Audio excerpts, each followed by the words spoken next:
Hi, I'm Mark Cleghorn and welcome to Pose-Tober on the Photographer Academy, and we're looking at boudoir photography and how you can add different ideas into your session to either spice it up or just to add more variety.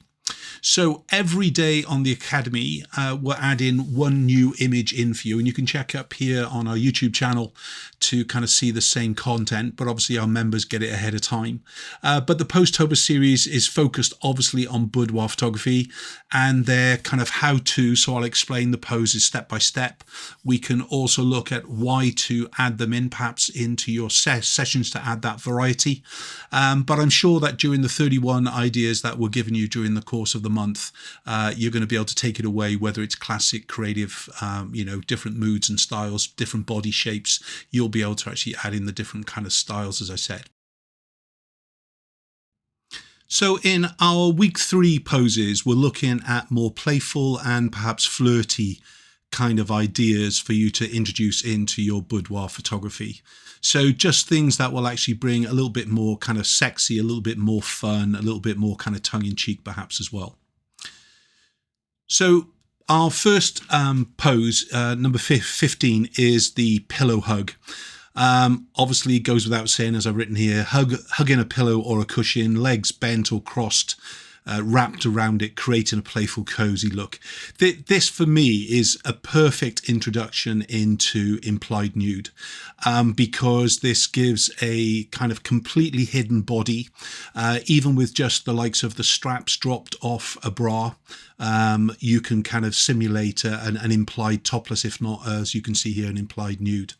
But yeah, it's a great fun, whether the subject is kneeling up, and kind of almost doing that elegant twist, as it were, kind of hugging onto the pillow at the same point. Or we're seeing here where the subject is almost kind of beginning to roll with the actual pillow itself. It's all about that kind of cozy, warm, as I said, tongue-in-cheek kind of, just that little bit of a cwtch, or that's a Welsh term, sorry, a little bit of a cuddle, to basically kind of just squeeze everything together. The benefit in this, of course, the majority of the body is going to be hidden, so it's perfect for any body size and ability. The only thing you've got to watch is if you're bringing one of the legs over the top of the pillow, like you see in here, as it's coming closer towards the camera position from this angle, it can create a heavier leg than is actually real life, as it were. So once more, we could actually use the likes of some netting gripping into the hand that is near to the actual top of the leg, to kind of almost cover and disguise that part as well. But the pillow hug for me, I think the bed pillow, especially if you're shooting the white sheet scenario like we're seeing here, a full-size bed pillow is a great kind of option.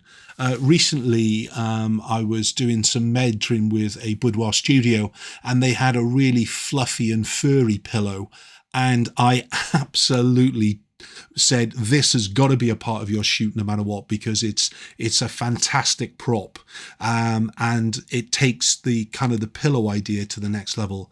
I would say as well though, if your set is a darker or more colorful set, then I would make sure that the kind of the pillow matches in with all the contrast and color scheme. But if we're working in the white kind of scenario, it replaces the sheet being pulled up to kind of cover the boobs. It just really actually creates this great, lovely, flirtatious kind of image. So hugging a pillow, crossing the legs to kind of encompass the pillow as well.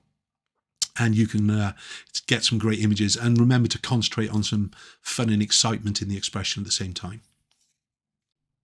If you'd like to see some more content on the Photographer Academy, simply go over to thephotographeracademy.com.